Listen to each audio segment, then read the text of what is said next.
Hi, I'm Kristen Davis, and I want to know, are you a Charlotte? You guys, it's an exciting day at Are You a Charlotte? Because Cindy Chupack is here. We have been waiting, so excited for you to come.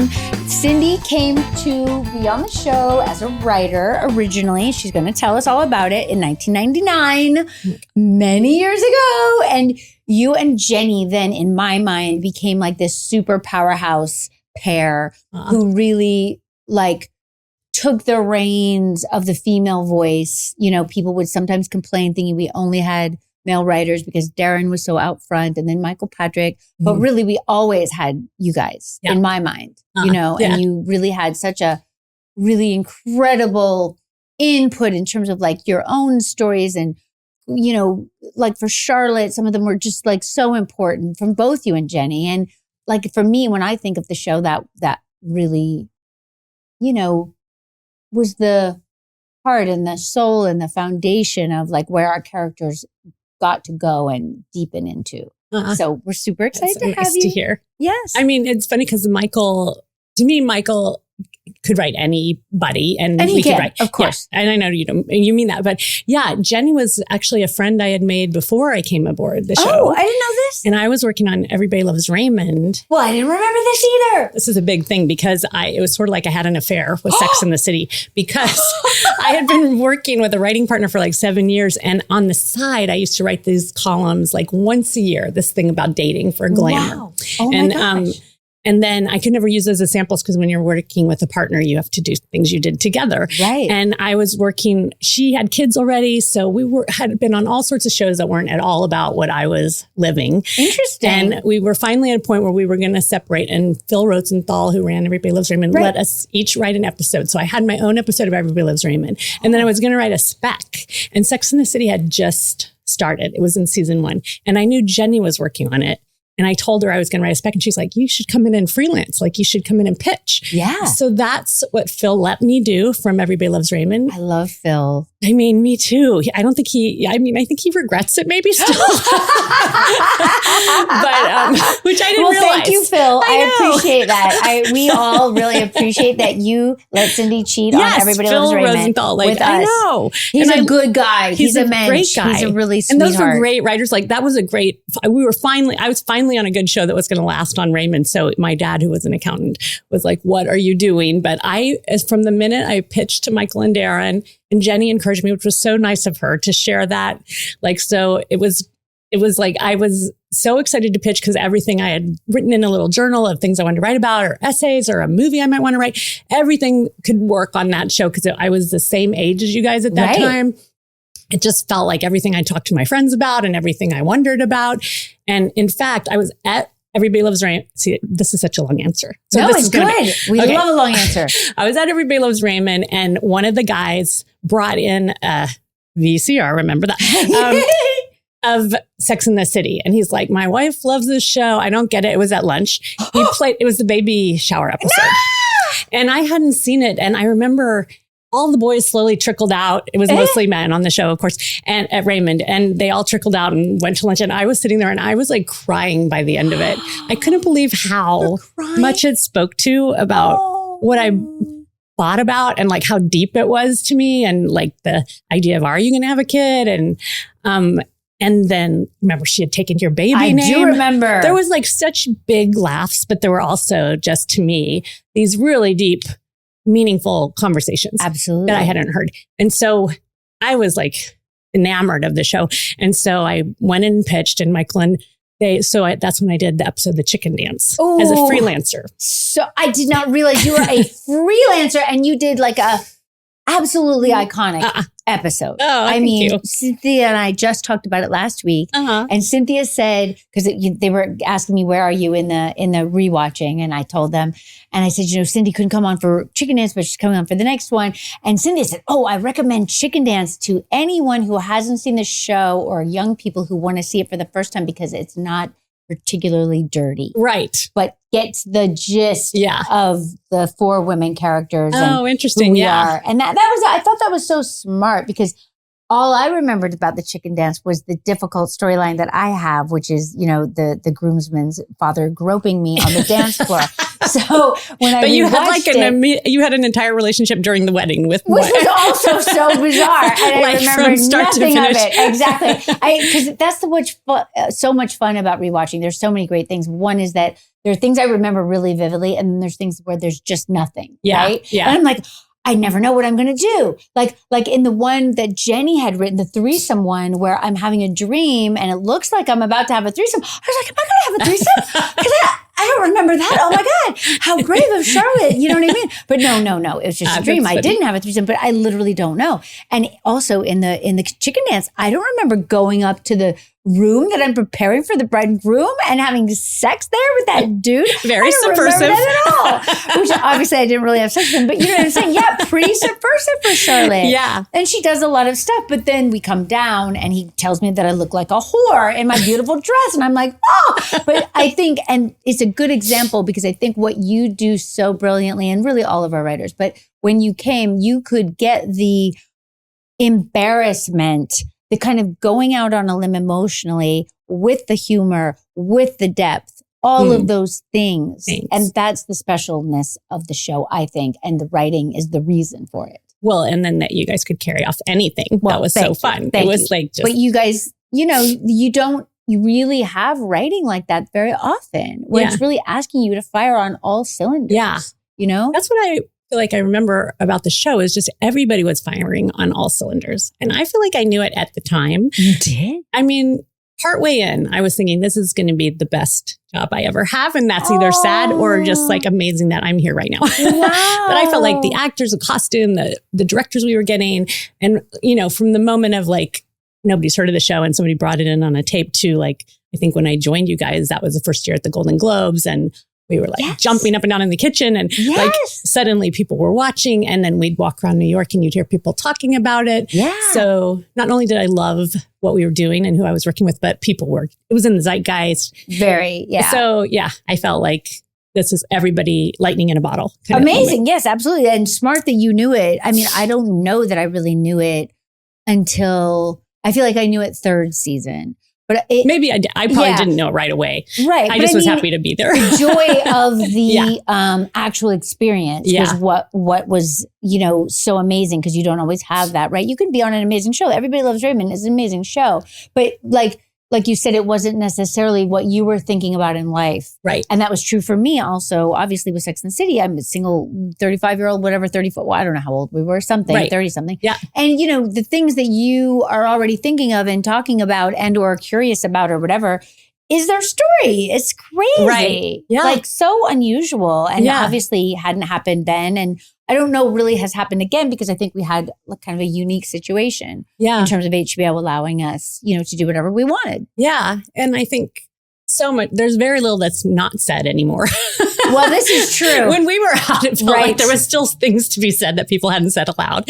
And now I feel like very true. Maybe even partly because of us, not to take credit for that, but I feel like my friends who didn't used to talk about some of those things that we talked about then would, and men would too. And now everybody writes their own, everything. Everybody says everything. 100% absolutely right. So tell us back. So you wrote the chicken dance on spec. So for anyone listening who doesn't really know what that means, tell us exactly what on spec means. As a freelancer, so I came in and pitched, and they listened to a few ideas. They liked that idea. That was really what was happening in my life right then. I had bought this house on my own, and everybody said, like, as soon as you buy a place, someone will propose. And then I had people house sitting, and they got engaged at my house. And I was like, it's supposed to be to me. And they had me write a poem for their wedding. So everything. Oh my God. And my boyfriend at the time. Perfect example. You don't know. He got up and left while you were reading the poem? He didn't get up and leave, but he had given me the pink toothbrush head, which was like big to me. Wow. But then it's like they met, got engaged, we're getting married, and he's just my date. And that's as far as I got, is like the pink toothbrush head. Oh. And so I did start crying during the poem. Oh. Yeah. And I did kind of play it off as like, I was overcome by emotion, but really I was like, what is happening? Oh my God. But see, the other thing that I love about having a podcast and getting to discuss things like this is that, there was always this kind of vague thought that the stories in the show were our actors' stories. And we would always try to tell someone, no, they're not our stories, because that'd be weird. Right. They're, our writers' stories, and they have a agreement that everything is going to be either their story or once removed, that people know someone who's actually going through it. But to hear how close it was to your life and how it wasn't always that A to B. Like, right, but we definitely in the beginning. Yeah, but that one, when I pitched it, they loved that idea. So I got to write that one. Amazing. And then I got to come to New York and be at the table read, which to me, because I had only seen you guys on television. And even though I worked in TV, I worked in, like in front of an audience, right, in 4-camera. Right. Sitcoms, old-fashioned sitcoms. Right. And this was like, you guys, I think it was at ABC Carpet during lunch when you were filming something at Equinox or something. Yeah. Already it felt really cool to me, but I was really intimidated. And I also was intimidated because the script you were reading had come off my printer. Nobody changed very much. I definitely got input when I was breaking the story and all, right, but it was kind of like getting your bluff called, because writers always complain, right, so much got changed. But I was like, why did no one help me? If this is bad. This is just bad for me. Oh my God. But it was so good. That's why no one changed it. Well, and it was quiet because you guys were like grown-ups and you'd have to laugh so the network knew it was funny, like we did on a sitcom. Right. So it was really quiet, and the whole time I was like, what is happening? Oh, anyway, everyone was very nice afterward. And then after that, I asked my agent, do you think I could go on there? And so he asked, and I got to go there. And then I think maybe they regretted letting me do it from Everybody Loves Raymond. But I was like, I'm already in love with this whole process of these people. So then you left Everybody Loves Raymond altogether. It was like between seasons. And so I just didn't re-up. But I think everybody thought I would, because it was finally a successful show. And it was really fun to write. And I wrote about my family, but it wasn't like writing Sex and the City. Of course. Nothing was, obviously, for sure. And we're just so thankful that you came to us. My God. I am. I did have a very weird conversation, though, which kind of now has some interesting backstory to it. One time with Ray Romano on television, where he told me that women weren't funny. Oh. Yeah. And I was like, interesting. No, but we were on television, so I couldn't do anything. What was that? Some kind of a, was it Bill Maher used to have a show that had more than one person on? Yeah, maybe that show. So it was like a guy-based show, and I think I was the only woman sitting there. Do you know what I mean? And I was kind of like, and I think we knew you'd come from there on some level at least. So I was like, wait, is this a dig? He's the Menchie guy, so I feel like maybe he was overstating, hopefully. And I just did a thing that was like a reunion of the Raymond writers. But I do remember, I said something funny, and I remember them kind of still looking surprised that I said something funny after all these years. I mean, I do feel like, though, that's a real thing in comedy. Happily. Not surprised, how could you? But just surprised I said something. Yeah, I remember thinking that. It's a holdover from it's a sexist kind of a holdover that we still need to get totally rid of, right? And that was kind of the joy of our show, is that there were 4 of us, and all of you guys started writing your own stories, and you were women writers. And yes, there was Darren and Michael Patrick, of course, but then we got more and more, and we're going to, obviously as we go on, we'll get everyone on, hopefully, because that would be really, really fun. Yeah. But, just to be able to succeed without it being a traditional sitcom, right? Because I think women obviously had already done great over there in regular sitcom land, but to have it be kind of like a little, almost like an indie film, almost like a sitcom. It was very different at the time. Very different. Whenever I pitched a sort of a woman-centric show, it was always like, okay, but they're dating, but what's their job or whatever? It was never could just be about friendship and dating, really, and life, and in the way that was. Right. So it was really fun. And also, it did look very filmic. I remember people were really addicted kind of to a laugh track. So there was a lot of fear about what single camera was. And there was a lot of hybrid, will be kind of single camera, but kind of audience. Right. But Sex and the City did such a good job of making it filmic, and I think using music, and it didn't feel quiet and empty. It was not at all. Yeah, it was so cool. Not at all. But also, to me, even when I look back, because I am so able to be more objective now than, because I only would ever watch it right before it came out on HBO. They would give us the VHS, and we'd take them home and watch them. And sometimes there'd still be placeholders or whatever. It wouldn't be totally finished, right? And then I would probably not ever see it again, Uh-huh. So I'm rewatching and so amazed by so many things, and so many things I'm like, it is so good. And I don't know that I was able to feel that at the time, to really sink in. I knew it was special and different. And I knew that our vibe when we were doing it had that crackly energy of something special, you know, but then to see it now from all these many years later and see how the writing holds up, how on point you guys are about so many things. Like I think our episode that we're discussing today is Evolution, which you wrote, and Pam Thomas directs, who was a great director. And I don't know why we never had her back. Maybe you know. I don't know. We'll get there in a second. I don't know, but she was great. So great. And it's got the incredible Dan Futterman in it, which we're going to talk to next week, which will be really fun. But the thing that I'm wondering about, because I just watched, this is when we have the incredible episode where Miranda talks about freezing her eggs. Yes. I just rewatched it last night too. Right? The guy with the hair plugs. Right? It's so good. But also that shot where they're in the freezer and Carrie says, right now there were no eggs in her freezer. Like, is that she was going to take her eggs and put them in the freezer? Yeah, but Pam Thomas did that great, like from it's behind a great the freezer. shot. And also from behind the medicine cabinet, big medicine so cabinet. Good. I mean, she was good. so visual. Pam Thomas was so visual. But like, that's how new egg freezing was. Yeah. That first of all, this jerk on this date with her is going to, criticize the idea of, science, right? Creating babies or whatever. Oh my God. And then obviously he's just had hair plugs. So she's just like, wait, which is so well written and so great. But also the fact that then she goes into her freezer and there's vodka in there. And Carrie goes, for now, there's no eggs in her freezer. I mean, it's so Carrie knew they wouldn't be in her freezer. I know, but it's funny. It's funny. And it's funny because I remember at the time, egg freezing, everyone was like, wait, what do you mean? What is that? How does it work? I remember and should I do that? Right. Should we do this? Is that smart? Where do you go? A fertility savings account. And, right? Yeah. All of it was new. Yeah. It's crazy to think about that. Yeah. Well, right? I mean, because we did write a lot from experience, but I remember when we did all the infertility stuff for Charlotte, I hadn't had children yet and hadn't gone through that and then did afterward. And I remember a lot of that I think came from Michael Patrick King and his friends who had gone through it. Right. So again, the men could write the hell out of it, anything as well. Too. Definitely. But I felt later, wow, that we did kind of nail it. I was that was one of those things looking back, I went, oh, it did. I mean, I always felt I could have added more because now I understand more, but I thought the same thing with my acting. Yeah. I was like, I could have gone bigger. I know, of course. I could have done more. I could have done more big time. I don't know if that would have been needed necessarily, but once you start to go through those actual things, there is no high or low that is too high or too low. Yeah, it's in true. that field. Oh my God, yes. Right? Yeah. And the adoption too. Yeah. It happens pretty simply. Yeah. And it's not that simple, as we both know. No, I know. But I mean, I love that we did it. And maybe I don't even know if the show would have benefited from more detail. You know what I mean? No, it was more about the emotion. That's the thing. Yeah, that's the thing. Sometimes I just think back.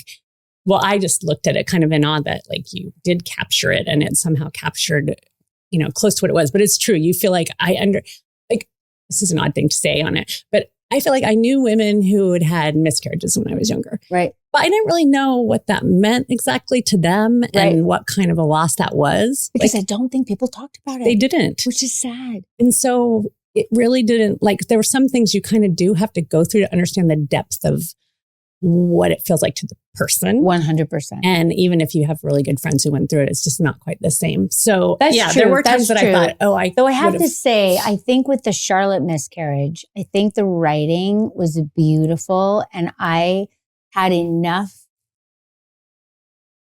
I don't want to say loss because that's not exactly the right word, but I had enough understanding from my friends and from just my own personal journey. Not that I had been through that then. It definitely hadn't, but I had enough to draw on that I think, and again, this is one of those things where hindsight is 20/20 in some ways, but then also our show has the ability to have the incredibly serious storylines, but still be able to get out, to come to a place. Yeah. So had we known more, it might have Charlotte been had been able to get up off the sofa, get herself dressed up and go to that party? I don't know. Well, I should say, I think for you, I'm not going to speak for you because you're right here, but I think for actors, maybe you're used to playing things you know how to draw on other things. Yeah. And I guess as a writer, I did the same, but just sometimes when you're writing and something's going to be a real gut punch, you can feel it in your gut. Yeah. You don't have to have gone through it, but I can feel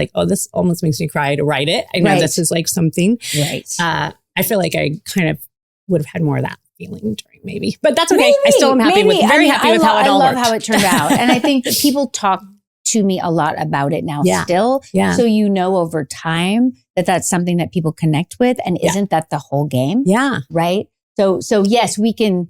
No, I'm so happy that I do feel like I'm probably more critical, but I'm so happy it holds up. Like I feel like, and that's because really the themes of it, the love, the friendship, the loss, the longing, the like loneliness, everything was a universal thing. That whether you're texting or you're waiting for a phone call, it was kind of universal. Yes. And that's why I'm doing the podcast, really, because all these new people discovered it by being on Netflix. Right. And then people had asked, since podcasts became a thing, and I just didn't feel ready to look at it because we were all together doing, and just like that, I felt like I had kind of a good vantage point of like, well, we're here now and look at how we began. Right. And also I haven't watched them. And also I really wanted everyone's stories to be told. This is the joy of podcasting, right? Yeah. So all these people who've been our fans forever or new people can hear about what it was like to create it. And like you're saying, like, the feeling of being in New York in the beginning when we didn't really know what it was going to be, but it had that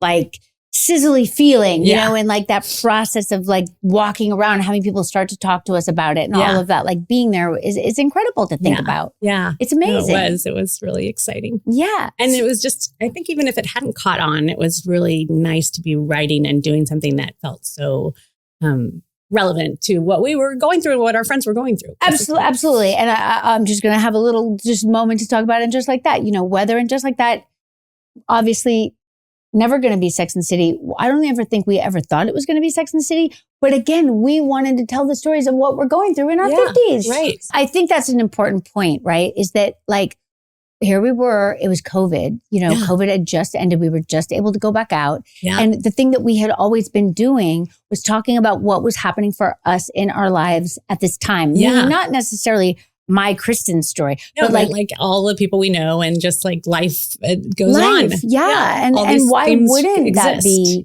something? But I think maybe we were a little bit overly ambitious thinking that our fans would... I'm going to laugh. I shouldn't really laugh, but it's kind of funny when I think about it now, like how naive, in a way, at least I was, that our fans would want to see us like aging and talking about death and cancer. Do you know what I mean? Like we were like, yeah, let's do it. And then everybody was like, what are they doing? Do you know what I mean? And now it's over, which is sad, but I'm not really going to go there. But I'm in denial. I'm in denial because we've ended so many times. So let's talk a little. I'm wanting to hear more. So you said your agent, I want to go right on that show. Could I go right on that show? He says, yes, he gets you a deal over there. You leave Raymond. You move to New York. Yeah. Got it. Like we did half and half at that time, remember? Me too. Yeah. Right. We were all back and forth. So you kept your house here. You went to New York. Yeah. And then were you and Jenny, you would have your own scripts. Yeah. But at some point, were you consulting producers and then executive producers? What was that journey like? I can't remember. I think I was already like a co-executive producer at Raymond. And I think I just came on as a consulting producer because literally it was a big pay cut from what I was doing. I was finally making money, but I was like, I don't care what the title is. And there were anyway, it was just that. It was like, I'll work for whatever. And at the time, and then of course it was great. But I think it was just like, I don't care about the title. I just want to be there. So I started as a consulting producer. Got it. And then, eventually became a co-executive. You and Jenny both? Yeah. And were you together with Jenny in terms of like, we're a partnership co-executive producer? That's how I felt you guys were. Huh. But I don't think you technically were. No, we were You're just not like Julie and Elisa are a technical partnership. No, I think we just like were in sync a lot of times. We were like the two girls, and when it was like Michael and Darren, and but she was. You would have your own scripts. Yeah. We did. We collaborated on one like we collaborated on Splat at the very end. Splat, ooh. And that was so fun to write with Jenny. So my gosh, but I collaborated with Michael on a different one too. So yeah. But anyway, that's nice. So it was like kind of a small group of writers at that point, and you would collaborate and or just be in the writers' room together. Yeah. Brainstorming and then on the set with us all the time, which is the other thing people really don't realize. No. And was that unusual for you at the time? Well, yeah, it was my first single camera, so I hadn't even been on those kind of sets, like, out in the world. Right. But also, even since then, like I've done a lot, and I haven't ever been on a show where you're there that much, and where even you're doing the writing there, like either in a restaurant nearby or upstairs by the camera, or on the set with your laptop open on your lap, which would be Michael Patrick King. Yeah, because he liked to be there, and like not all showrunners want to be there for everything, and And so we would just go along and while we were still writing, but it was great because we got to really like see the process. And also it was great for us because, if we had a question, we could just go over to you and we didn't have to worry if the director we didn't feel was like totally knowledgeable about the characters or the storyline or whatever. We could just check in with you guys, which was amazing. Yes. Right? No? Uh-oh. Yes. No, you could. I don't know if all the directors loved that. Oh, maybe the directors didn't love it. You know what? On my very first one, on Chicken Dance. Yes. Oh. I think you asked me something, which I answered because I didn't know the protocol of all that. And then I remember the director at the time, who I saw recently at a DGA thing, and she's still angry with me about this. And I was like, I didn't know. But anyway, she said something at the time like, oh, is that what we're going to do? Good cop, bad cop? And I was like, what? I don't even know what I'm doing. I just answered a question. My God. But anyway, that was unusual. Most of them totally appreciated and it was but she never came back. So please, if you're listening, Victoria, I am sorry. I didn't know how it worked. I was new. I was just excited to be there. Yeah. But, and I'm sure I was just excited to ask you a question and you should answer. But I remember it was like, is that how we're going to play it? And I was like, I don't know. But you know what I think that is about? And I think it's interesting to think about it. That is about the old school TV ways. Yeah. Because there was a hierarchy. Well, and in film, it's really still the director who's supposed to talk to the actors. The film is very different. They don't even want the writer to come. Yeah. You should not go to a film set if you're a writer unless you're like an Oscar-winning writer. Right. But I remember, and this is a better experience than that. I remember, I know you had Ellen Coulter on, who I loved. Me too. I think I had written one. It still took me a while to understand like the rhythm of a film set because like we see as soon as you finish filming one scene, you go see the rehearsal of the next scene. Nobody's in costume yet. They haven't done their hair and makeup for that scene. You see the rehearsal. Yeah. And then the director comes up, they light. There's so much that happens. Well, the rehearsal to me was like the first time hearing the actors read it since like the table read maybe. And if there at might all. Be changes. Yeah. So I remember with Alan one time, I like had thoughts about it and he goes, Cindy, and this was nice of him to tell me and I remember it forever. He said, this would be like me leaning over your shoulder while you're writing a first draft, telling you like what I think. Like I'm going to work it out. The actors are going to have thoughts. And then if you still feel like there's issues. And he was right. And it took me a while to just learn the rhythm of like when it was okay to interject or good to interject. Because a lot of times you guys would arrive at whatever was bothering me from the very beginning. Or, well, that's good. Yeah. And it was only like once in a while would there be something in the staging of the rehearsal that you knew you needed to say something because it was going to be too late. They were going to light. For sure. But it took a while to learn. But it makes sense because in your mind, you have written the scene. Therefore, you have visualized the scene. Right. And that's the weird thing about writing, right? Is like in our industry, writing, of course, is tremendously important. But then sometimes you guys are kind of pushed to the side, like, please be quiet now, which is not really fair because it's a collaborative art space. We can't do our job by ourselves and you can't do your job. Yeah. And you can write it, but then it's just going to be on the page. You know what I mean? Yeah. And we could act by ourselves, like on the street or whatever. Yeah. But, we need each other. And then the director's in the middle of it all. And depending on the director, they're either more open or less open or, whatnot. I mean, everyone's different. And I also think it's so interesting, the vibe that's created. And one of the things I love about the old show and the new show, is that it was always a very creative, place where people, like I always felt before we ever had a title or anything, right? That I was very included in the process, in Charlotte's trajectory and her arc. Mike would always sit us down at the beginning before we went to work and say, this is the plan. And then he would call us if it was changing, or he'd come grab us on the set and say, can I talk to you? And, then we would come to you. Like if we read something, I remember one time I had one of those really long Charlotte monologues, where I just talk for like half a page or whatever. And I'm upset about something. You know what I mean? I think it was in the Trey era.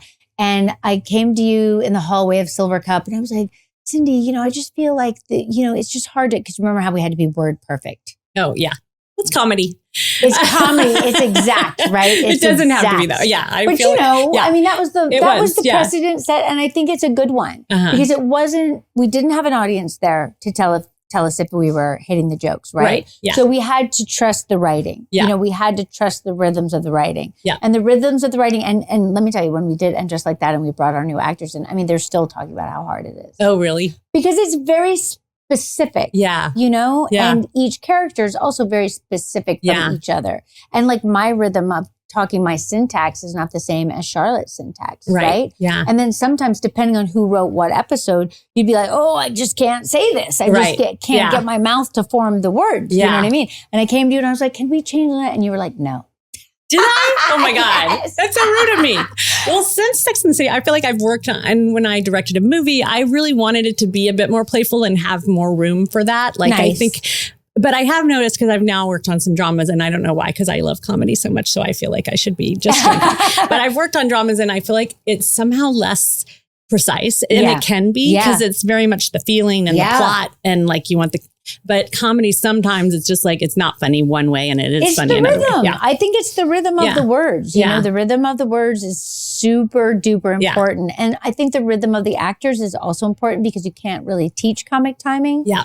But I think that they have to work together, right? And so sometimes you guys would change stuff. And I remember thinking that at the time, I don't know what was true, but I remember thinking I probably waited too long, because you know how there'd be like right after the table read, different people would request changes. And do you know what I mean? I waited till the hallway.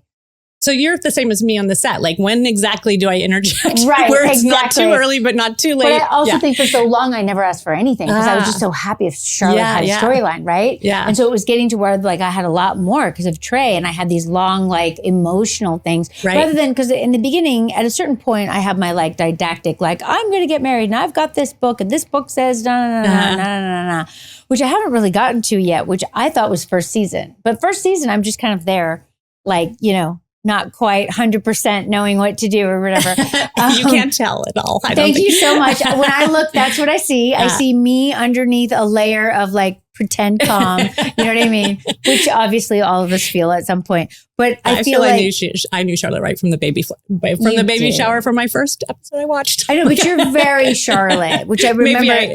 Jenny also, Upper East Side. You know, like once you guys came, I was like, oh, thank God.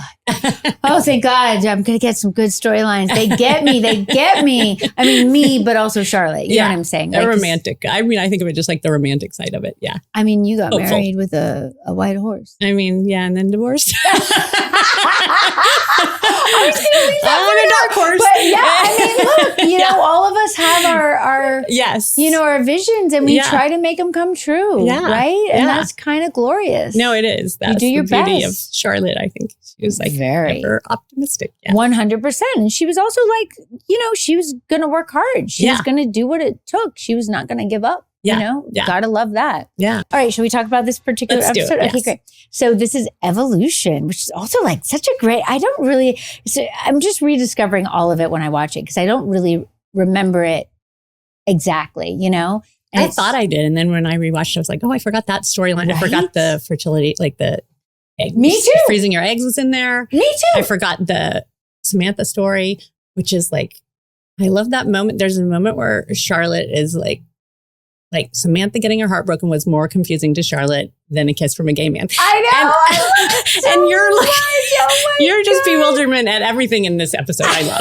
I know. I really enjoyed it. But also, I totally forgot John Shea. Oh, yeah. Was in our show. How could I not remember this? I was like, oh my God, what am I watching? And we had so many watching. And he's so good. We had so many. I mean, and right now is when like it's really kicking in, because people know what the show is now. Yeah, they want Third season is going to be, you know, next level, right? But like now is when we're really getting all the good people and writing all the good storylines. And it was so sad for Samantha. I felt really bad. I didn't remember this at all. Yeah. That she has this whole plan, that she's basically this man, John O'Shea, he's almost like a different version of Mr. Big in a way, right? Where she dated him when he was, you know, a big deal. And then he dropped her for a model that he married. And then they broke up, and it was an ugly divorce. And he had fallen in stature, which kind of made me laugh, because now if you're having an ugly divorce, I don't really think it affects the men. Do you know what I mean? Doesn't know. Might affect the women.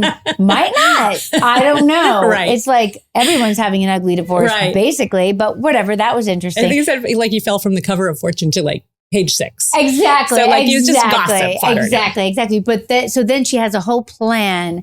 And I love the way that you created this storyline for her, because it makes total sense, and you don't really see it coming, that it's not going to be like a kind of regular Samantha storyline, right? Yeah. She has a whole plan that she's going to date this man again, even though Carrie's like, what are you doing? Yeah. He really hurt you. And we're all like, huh? What? Oh, what? Yeah. Carrie says like, he is the man who broke her heart. And you're just like, what? What? And Didn't know that was a possibility. Deep backstory that Samantha got hurt. Which is pretty cool. Yeah. And she seems, you see that in her performance where she's like, well, I have a plan and I'm going to leave him before he does it to me. Yeah. But then it doesn't go to plan. Yeah. I think her plan was like, right before they even have sex, she was going to be like, goodbye. Then she's like, well, maybe after sex. And then maybe she gets all pulled into it. Because she thought she wouldn't have feelings. Yes. Because that, if you think about the very first pilot episode, she's like, I'm going to have a sex like a man without feelings. Right. Yeah. So it makes total perfect sense. Yeah. But she wasn't born like that. Yeah. Right? She went through things to get there. So it's kind of an interesting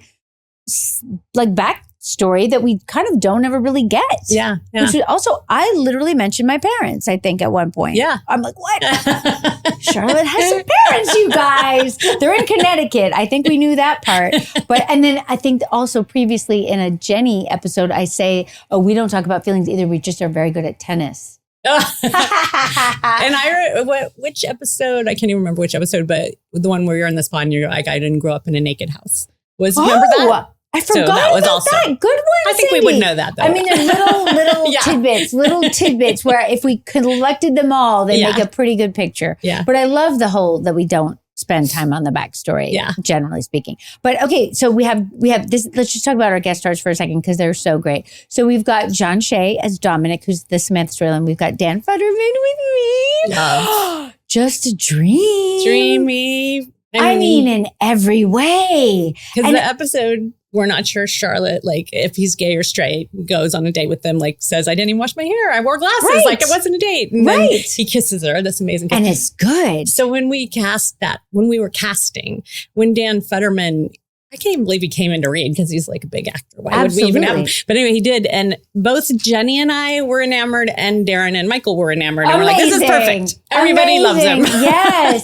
Now, let me ask you this about this storyline, because this is one of the storylines when I thought back on it, because it's Futterman. All we remember is Futterman, right? Yeah. But then I did remember that there was some kind of a metrosexual conversation, which was a word at the time, but it's not a word anymore. No, I mean, I don't know if this one ages that well, the discussion of gay straight men or straight gay men. Right. Like, this is one of those things where I look back and I think, well, at the time it seemed hilarious and forward thinking. And now it feels like very binary. And like, I'm embarrassed that that was how we talked about it. But you kind of, I don't know if you can judge like you then to you today. It's 1999. If we were writing it now, though, we wouldn't write it that way. No, of course we wouldn't write it that way. But I also thought, because I had Benito Skinner on last week.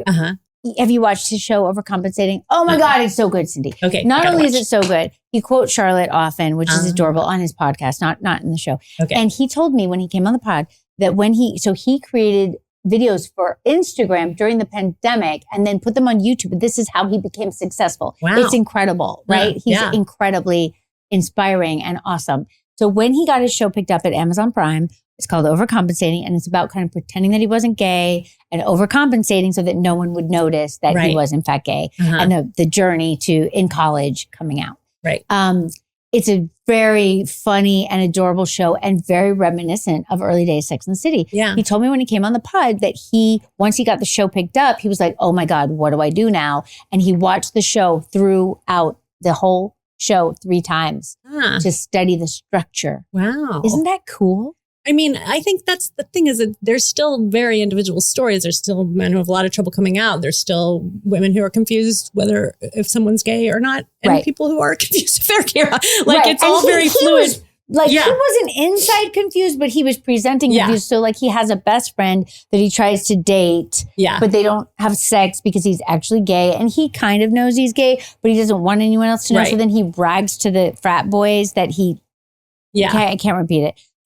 It involves sex, whatever. He brags, and then she finds out, and then they have a fight, and then they make up and they're best friends. Right. And so what he said to me is it's like the healing of having, gay friends, gay male, whatever, with women friends. Like there's a healing in it, you know, and they can like rely on each other. And I thought that was just so great. I think for me, the lesson is like, you can tell any individual story that's true, and that's true to you. Like if so I think that's a defense you can still use, and it can be as specific, and I think what was fun about Sex and the City at the time is that we could make these pronouncements that felt real and like in the zeitgeist and did start conversations and were fun, but they were kind of generalizing about men or women or gay, Yes. So at the time, it seemed hilarious that we were capturing something that seemed true. But I think maybe because it was trying to be generalizing, that made it like, when you look back, maybe we were. Well, I also think at the time,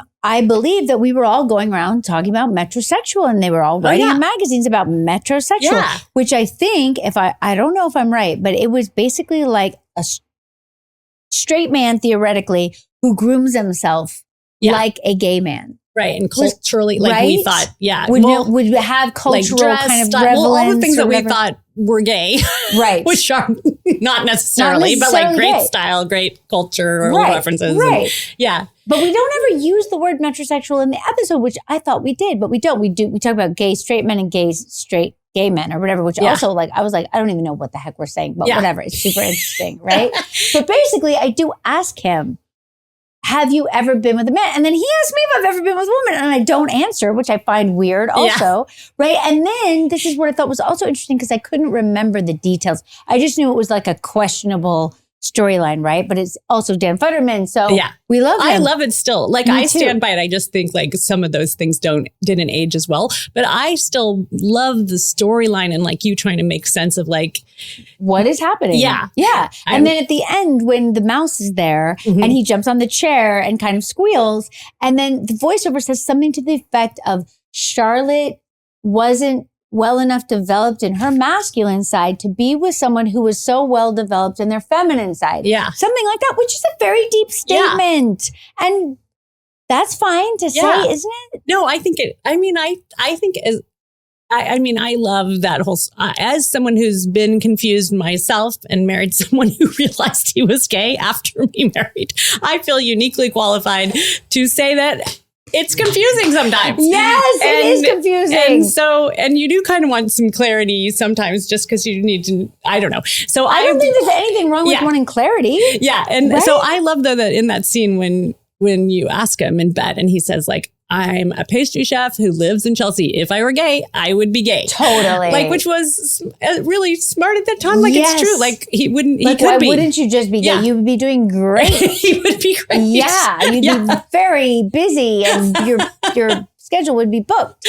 So, and you're adorable. So, you know. I also love in this scene where you bring Carrie and Stanford to the place for the pastries. It's just to decide. Good. Yes. And it must have been like the casting of Futterman, because literally everyone at the table likes him. Yeah. Right? Like Willie says, Stanford says, well, I'm attracted to him, so he must be straight. Which is so funny. Because all the good ones are even the gay. Yeah. All the good ones are straight, even the gay ones. Yeah, it was really, really good. Stanford, oh my God, Willie. I know. I miss Willie already. Willie. Oh. That's a fun one to rewatch though of him. And so fun. Yeah. All right, you guys, it is too much fun to have Cindy Chupack here. So we are going to come back for part 2 later in the week. Please join us on Are You a Charlotte?